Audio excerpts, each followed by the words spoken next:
Now, we're going to start again in overhand weave on the right side. Then, we're going to open it up into the 4-petal flower. And then we're going to come back into the overhand weave. So just that. Overhand weave.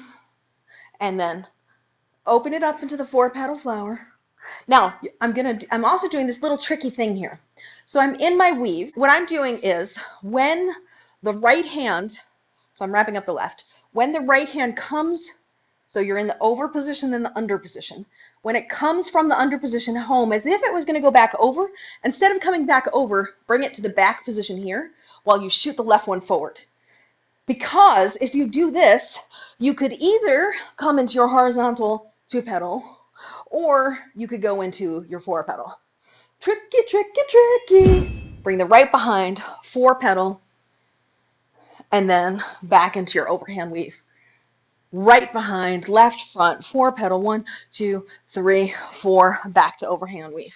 Open it up, 4-petal, 1, 2, 3, 4, and back to overhand weave. And 1, 2, 3, 4, and back to overhand weave. Or do the same thing, open it up to the same place, and 2-petal, front and back to overhand weave.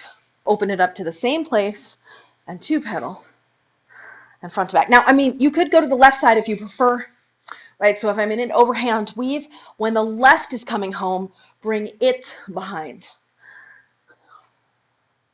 So it's the same movement. You're just opening it so that the left goes back and the right goes front. And you could either go into the 2-petal or you could go into the 4-petal.